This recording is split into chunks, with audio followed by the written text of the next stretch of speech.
Hey everyone, welcome to my first long-form review for Gaslands. Gaslands is a pretty fun game, so we should be able to sort of get into it. And so today we'll be looking at the setting, the rules, and how it feels to play. And we'll go into more detail when I get there. But first, I'm going to have a guest of mine introduce the game for us. Alright, go ahead.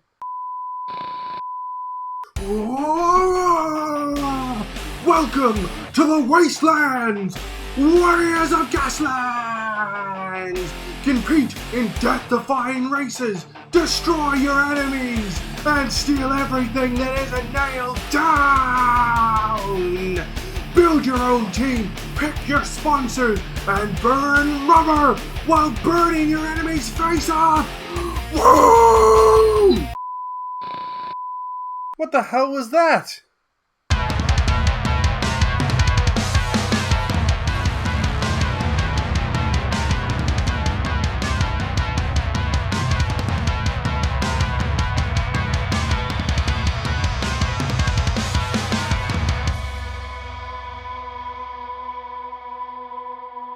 Gaslands. It's a game made by Mike Hutchinson and published by Osprey Games. Now, it's actually Gaslands Refuelled, but most people just refer to it as Gaslands. So, what is it? Well, it's a post-apocalyptic car combat game in the sort of style of Mad Max or Fallout. But there's actually a little bit more to it, and that's what we're going to get into.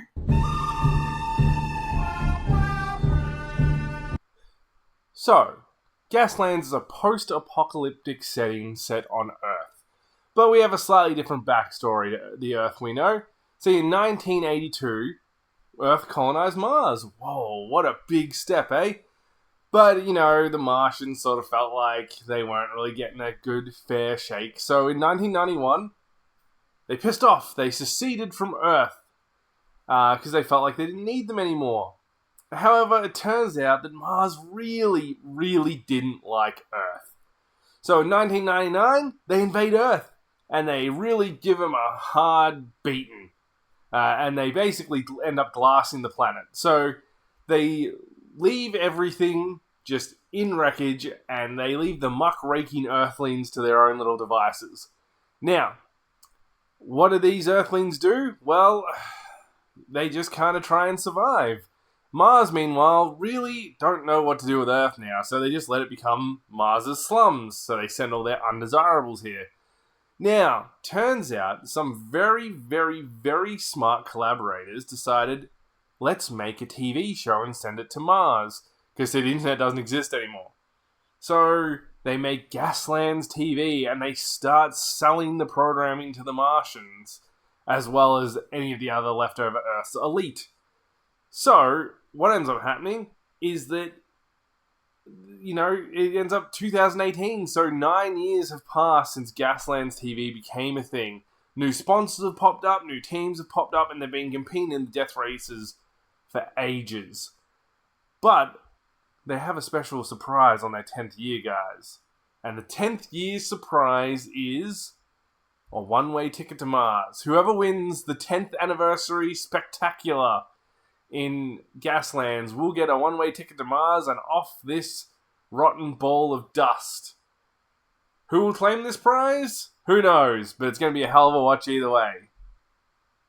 And that's the setting of Gaslands. I mean, I really actually enjoy the setting. I think post-apocalyptic car battles in the style of Mad Max is a great move. And I like the fact that they didn't just go, nuclear apocalypse happened, end of discussion. No, Martians kicked our ass, and now we have to keep them entertained. I really love that as an idea, and I think it's a novel concept comparatively to a lot of other post-apocalyptic settings. I really enjoy it. So that's it on the setting part. Let's head over to the rules section.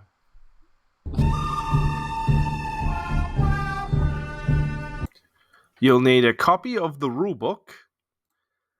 You'll need some templates, which can be found in the back of the rulebook. I just printed mine, so no problems there. You'll then need two types of dice, regular D6s and the special shift dice, which I'll go into detail in the rules section. You'll also need a token for pole position, which is the first player, and finally, some toy cars, which you can get from anywhere.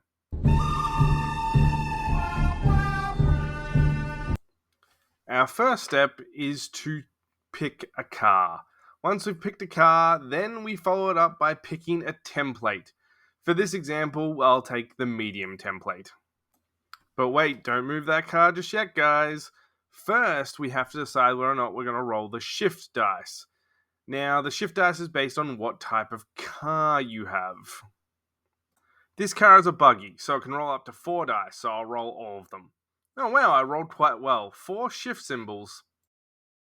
So because the dice didn't affect my movement, I can now just move my medium distance.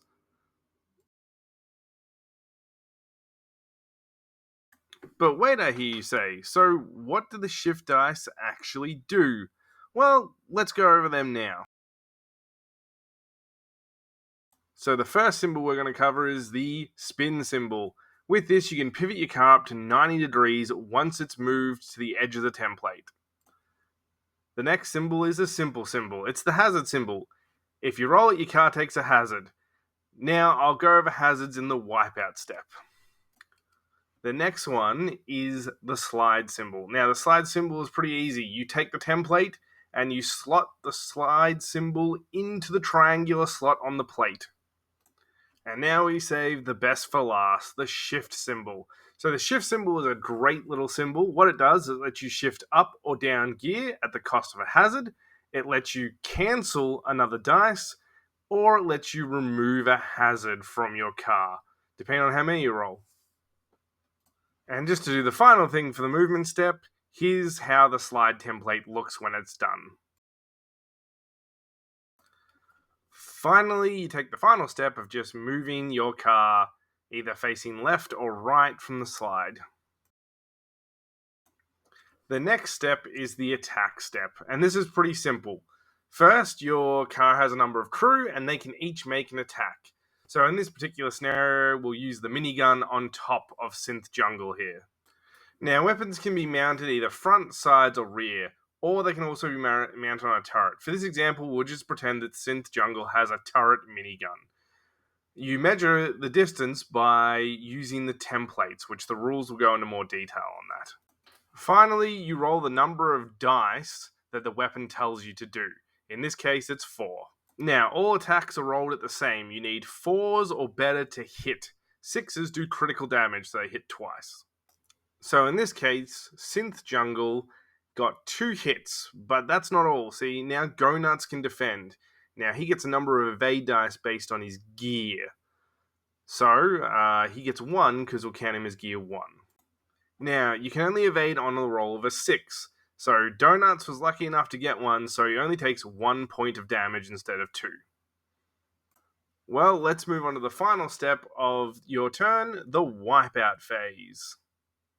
So the final step of Gaslands is the wipeout step. So this one's pretty straightforward. Does your car have more than 6 hazards? If not, your turn ends and you move on with life. If so, then you have to take a wipeout test. Now you do this by simply rolling a d6. And if that's equal or more than your current gear, you're aces. You're fine. Not a problem at that point. However, if you roll under your current gear, then your car flips and it takes damage. It also moves a short template away, and then if your car survives, you can pick it back up and you can rotate it however you want. Now, the other thing is if you wipe out and you don't flip, you can still rotate your car in any direction that you feel like for free. But your gear drops to 1 and your hazards reset. So, you've got a bit of work to go with, and spinning out means you don't get additional turns. Now, once you finish your move, then your opponent will take a move and move one of their cars, and then so on and so forth until no one has any cars left to activate. And then what happens then? Is it next round? No, actually it's not. It's gear phase 2. So you move the gear phase up to 2, and every car that is gear 2 or higher gets to take a turn. So that's how Gaslands works, and then you do that until you get all the way up to Gear Phase 6, and once Gear Phase 6 happens, you then have Round 2 Gear 1, and you keep continuing until the objectives are met. I will guarantee you that most games won't really make it past Round 2, because there's a lot of moves to make, but some games, if you sort of have a bit of an unlucky streak, sometimes they can go into Round 3 or 4 easily.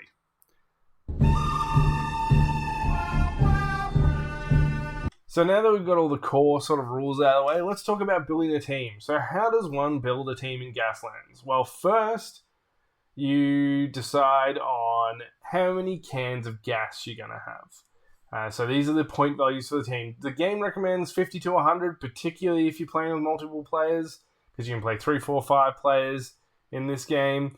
But I think you can comfortably go to 150, any more than that, and the game is going to start to sort of become a bit untenable to play. But now that we've selected our amount of gas cans, which we'll say we're going 50, let's say 50, yeah. Then we'll just make our sort of beginner car. So, I've got a link that's going to pop up here right now, and basically that link is going to take you to a point calculator for Gaslands. This makes life a lot easier. You can still do it by hand, but all the images I'll be showing up during this process will be based on that particular point calculator. So just for ease, basically. So let's make a team. So we've got our gas cans. We now pick a sponsor. Now there's several sponsors you can pick from. Things like Michigan, the technologically advanced guys, or you can go Mizaki, the speed demon kind of guys, or if you want a bit more religious bent, Order of the Inferno, who their messiah basically ramped over a giant gorge, activating his nitro booster and exploded. And then there's even teams that don't technically sponsor you, they haunt you, such as Beverly, Devil of the Highway, which is a ghost team that possesses the drivers of cars. So you get a lot of options, and then each team has 2 perk lists that they can pick from based on what their team is. So, for example, Michigan is technology and military, and the perk list for something like Slime, for example, is tuning and reckless, so like car tuning. And then, once you've got your sponsor down, you pick a car. So, there's a lot of cars to pick from, where you can go to buggies, to cars, to high-performance vehicles, and even some stranger stuff like bikes, tanks, and helicopters. So there's a lot of options to pick from a car. For this particular scenario, we're just going to pick a regular car. Nothing too crazy. And then, as you can see, we've now got a few stats that are important. Hull points. So hull points are basically how much health your car has. If it ever hits 0, car's destroyed. Pretty straightforward. Handling is how many skid dice you can roll for that movement. So if you've got 3, you can roll up to 3. Then you've got slots. Slots are how many weapons or upgrades that your car can have. Each one will take up a certain amount of slots. You can't go over the amount of slots you have. And finally, we've got crew. Crew is how many people are in the car. And it also dictates generally how many attacks you'll get a turn. So, yeah, that's the basic line of things for the car. And then now we're getting to weapons. So weapons, every car starts off with a pistol. So pistols can be fired by any number of crew once per crew member. So pistols are always in the car. You can always shoot them. They have a 360 range because they're crew manned. But we'll go on to the next weapon. So our first actual slotted weapon, which will chuck a heavy machine gun on, the most basic weapon, and will make it front-facing. So basically, this shoots from the front angle. It cannot shoot from the sides or the back, and that's the 2 other options. And you can also stick it on a turret, which is at 360 range, but it costs a lot more points when you do that. So keep that in mind, that sometimes it might just be better to take a crew weapon that does the same job. So once you do that, it's worth a certain number of gas cans, based on pretty much whether or not it's turret. If it's turret, it's going to cost a lot. If it's not, it'll cost the regular amount of points. And now we've taken up 1 slot. So how about we stick some armor on there for an upgrade, so it's got an extra 2 hull points. And now I'm out of slots. You can also add some other upgrades on. So there's armor, extra crew, a nitro booster, a couple other minor things like a ram. And then there's also special ones that are team specific, which we won't get into here. So now that we've done all that stuff, we can move on to the perks. Now, as I said, the perks are made up of a list. Generally, each sort of area, so tuning, horror, that kind of stuff, they have 5 perks each. So each team will have a thing of 10 perks to pick from, which is pretty cool. And then that'll sort of change how the cars play. It might let the rules slightly be adjusted because of this. So it's just very cool that that's how it works. So now that we've put all the perks into place, what's next? Well, now we've built this car, and it deducts from our total cans that we've got available, and then we can build a second car, whatever car we like, and we do this until we run out of gas cans. And congratulations, you built your first team. Now, as I said, I prefer to use the point calculator that this fella made. It's very good. I recommend using that over doing it paper, but you absolutely can do it over paper. That's your choice. So, well, that's about it. Hey everyone, Present Vampz here. So we've got some exciting news. I managed to scrape up a sponsor for this video. So, without further ado, we have, who was it, Rennie? Slime. Oh, I'm Slime, and today's sponsor is Slime, the greatest team in Gaslands. Destroy your enemies and hear the lamentations of their people. Steal all of their cool shit, and even the uncool shit. Steal it all. Slime will also let you ramp a bus into a radioactive river and kill anyone you want. That's what Slime does! Whoa, Slime!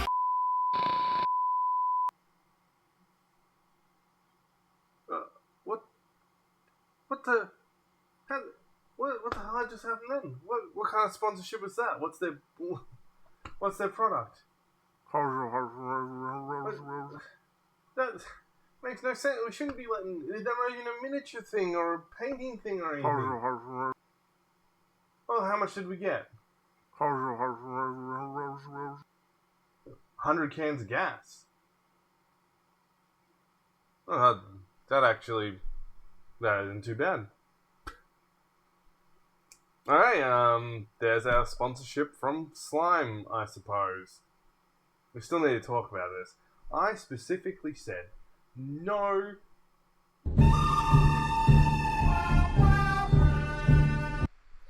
Gameplay. So, what's gameplay comparatively to rules? Well, to be completely honest, we can have an absolutely great rule written on paper, but it turns out to be garbage when you actually play with it, or it clashes with another rule. You know, there could be 2 really good rules and then they clash together. So that's why gameplay is going to be different than rules. So, how does Gaslands play then? Well, fantastically, honestly. It's super easy to understand and pick up thanks to the templates for movement. The dice rolls are all uniform, as in you either roll the skid dice and they've got symbols on them, so you know exactly what you've rolled, or you're rolling d6s and you know that 4s hit and 6s dodge. I mean, it's very straightforward and very quick, and it also takes a little bit of the luck out, but not too much. So you're looking at very quick games, very fun games, everyone can understand how things are played, and you really don't have much of an issue. I also had to test all the gameplay aspects, so we ran a standing campaign for Gaslands called Savage Highways, and it still plays really good. So you can play in season format, which is basically a long-term campaign where you upgrade you guys as you go. You can play one-offs, which there's 2 types. There's a sort of like televised race destruction derby style stuff, and then there's more like raiding your enemies and destroying them kind of options. So yeah, and then you've got the pre-established campaign called Savage Highways, which just gives you a general idea of the game. It's 3 missions.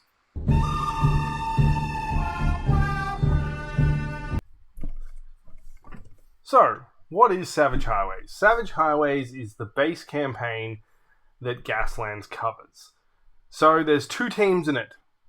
The first team is the Riggers, and the Riggers are trying to get their war rig from one side of the county to the other. The outlaws, or the bandits, are trying to stop that from happening. They're trying to steal the war rig. Now, generally the Riggers are on a team by themselves, but the Raiders can choose to actually have teammates. Now, that doesn't increase the amount of points they got, it just makes it so that there's multiple Raider factions in this scenario. They all want their piece of the pie. But in this particular scenario, our war rig was the amazing team of Dynamite, and the Raiders were our team Junk Food. So, Junk Food is trying to stop the war rig from getting across country.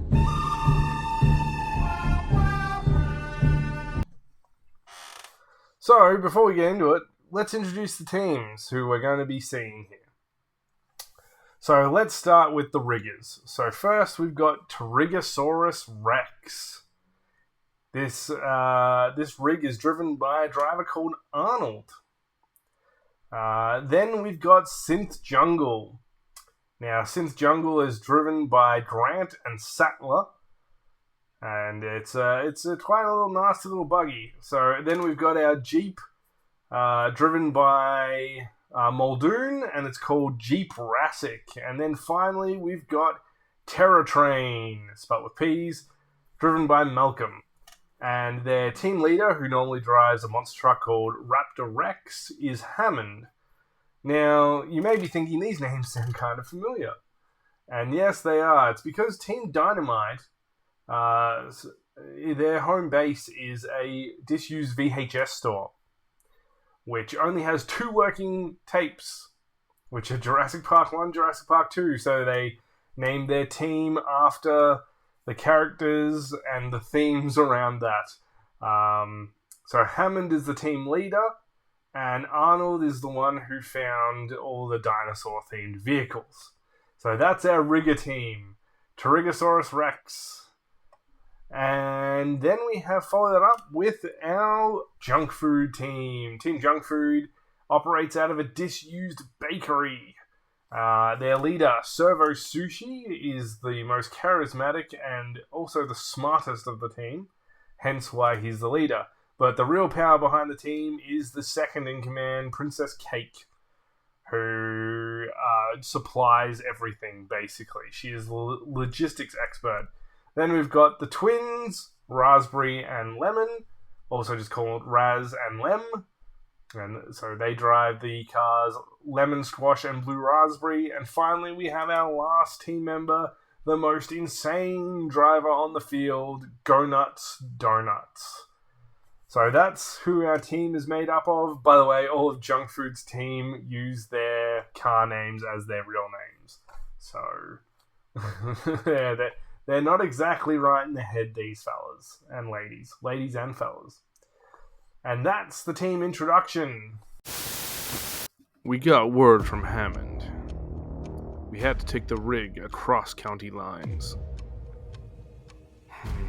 Maybe there's nothing, but there's something in the wind tonight.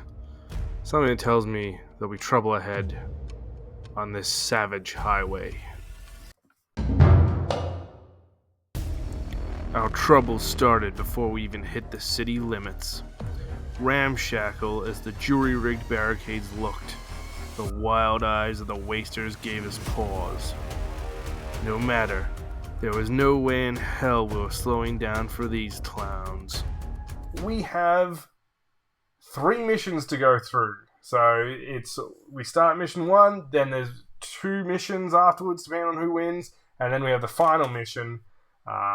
So what do people get out of these? Well, upgrades. The war rig gets upgrades at the start of each mission, and the more missions you can be successful with, the longer it keeps its upgrades. It can lose upgrades mid-game, but it will always get them back at the end of the game if it wins the round. So, with that, no further ado, let's get into it. Scenario 1, Escape from the City. So, basically the deployment goes this. On one side, we've got the war rig and its crew. On the other side, we have the gangers, so the bad guys. So I set up on one side, the kiddo sets up on the other, and I get to place all the terrain, basically. I get like 6 bits of terrain that I can use to sort of mold the battlefield, so he has to sort of take a longer route, because he's got to touch my side of the table. So I take the terrain and I sort of set it up to be a bit harder for him to make it through. He doesn't get any of that, he just has to sit there and watch me. And then we start the game. Now I'm just going to hit the highlights in these games, so it's not going to be a full battle report or anything. So the 2 teams drive towards each other, screaming obscenities, opening fire, and after the first couple rounds, we get the first 2 casualties, which are Synth Jungle and Lemon Squash. Both cars end up being wrecked, which was fine. Tyrannosaurus Rex, with his insane 26 health, which I never thought I'd get through before I hit the side, actually ends up just getting pulverized. We end up with a lot of pain going onto that, but Jeep Rassic gets an extremely amazing lightning shot and manages to take out 2 vehicles, which is Servo Sushi and Blue Raspberry. However, by this point I collected enough audience votes, which audience votes are special little bonuses you get when your cars do cool things or get destroyed, to bring back both Servo Sushi and Blue Raspberry.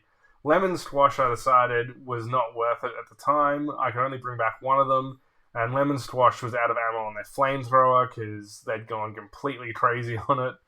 So she got left in the dust, sadly. Blue Raspberry got brought back, and I thought I was in a really good position. The war rig was on fire, only had a couple points of health, but the kiddo ramped it over a building, landed on the other side perfectly, and drove off into the sunset, bringing the first game to a close with a rigger victory.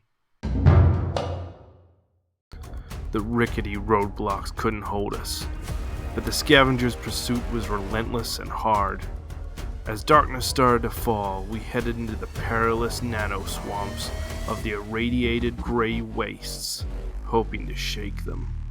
So we move on to scenario 2B, because Kiddo won. So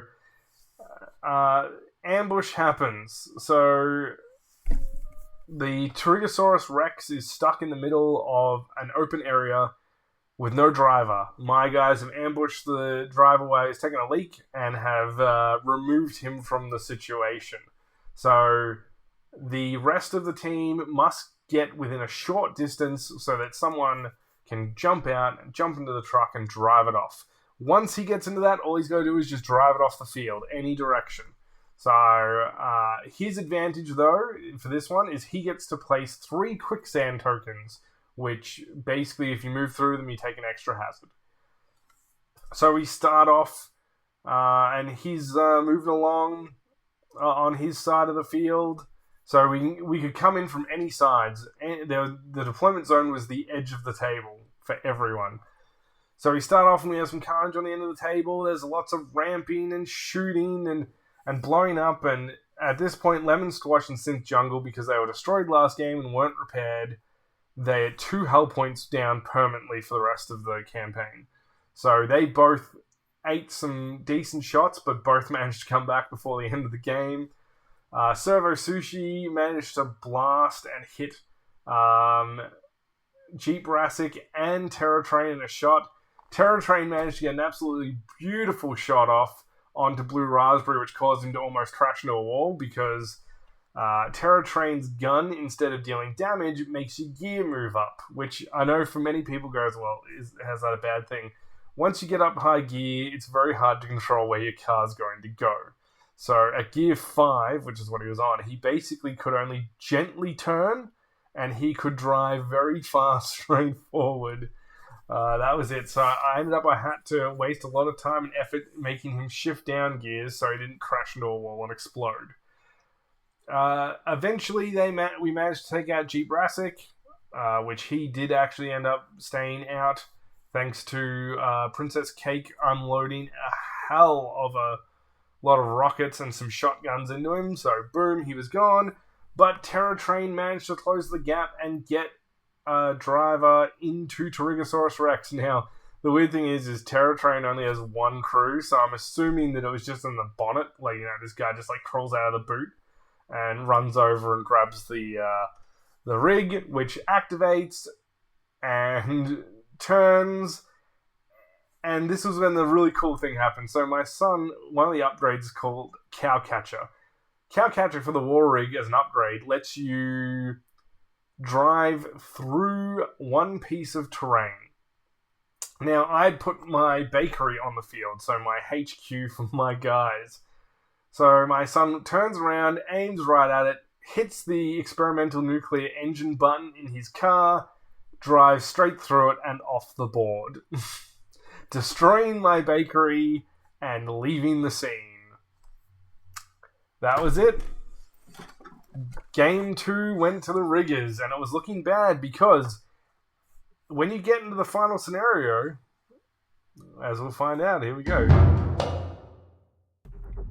With our destination fast approaching, our pursuers have put in a last-ditch effort to finish us off.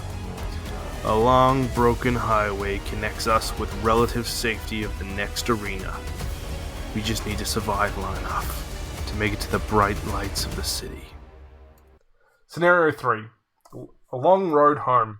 So a long road home is pretty easy. Everyone sort of starts in the same rough spot, and the rig has to drive from one side to the other, basically, again. So we sort of made like a sort of hook loop because we wanted to give everyone a bit of extra time to sort of move. And yeah, it was an interesting game, that was for sure. So the other thing he gets is, at the start of the scenario, he gets 3 upgrades. So he has all 5 upgrades for the war rig now, and I'm thinking, ooh. But we start off strong. It was a good start. Jeep Rassic wheeled out and hit every single one of my cars with his lightning cannon because it jumps between it. But sadly, he left himself open and got annihilated by the combined force of Blue Raspberry, Servo Sushi, and Princess Cake, which all of them managed to also do some damage to the war rig, which took off. Terror Train tried to do some interesting stuff, but also got wrecked, so Jeep Rassic and Terror Train are out. Synth Jungle is very close to death. By the time we get halfway down the field, the war rig is worse for wear. Everything was going really bad for the riggers this time.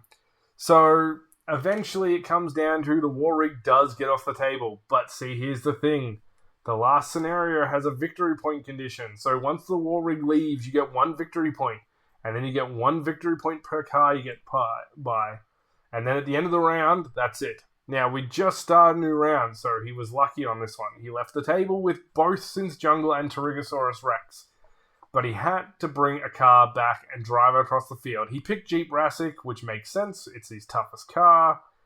But sadly, Jeep Rassic did not make it. Destroyed. And that was the end of the round. So, at the end of the day,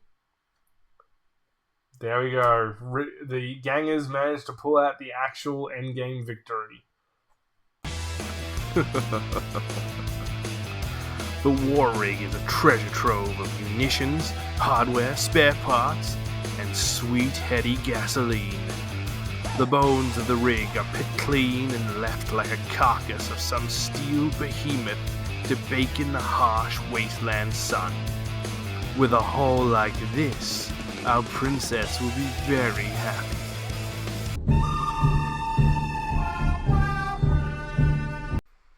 And we're back for the last little bit, guys. The outro.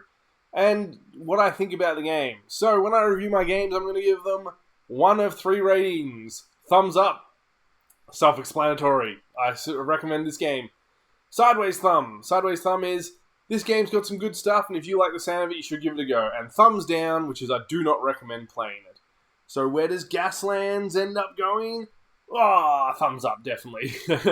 This game is super fun. I love the setting. It's very straightforward. I think it's great for beginner players because there's not a whole bunch of insane maths that goes into certain things, like +1 here, +12 there, all that kind of crap. So I just think it's a really fun game with a really fun setting, and you just whack it out. And, with the points calculator, as I've mentioned in the rules section, it makes making teams extremely easy and fun. Also, the rulebook is not that expensive, so... And toy cars, guys. Toy cars. Cheapest miniatures you can possibly find. $2 for a toy car. Bang, done. And you spend like maybe $18 and you've got 2 teams of cars. So I cannot recommend this game enough. Give it a whirl. You won't regret it. And that's about it for this review. So there's more content coming up on the channel. Keep an eye out for that. If you jump into my Discord, you will get, previews that no one else gets. So definitely check that out as well. We're always open to having new people in the Discord, and we're always up for a chat. So, leave a comment if you have an opinion on Gaslands, or you want me to review something else, or cover anything else. I'll either do it as a short form, a bite size, or a full review. You have a good one, guys, and I'll catch you next time. Bye.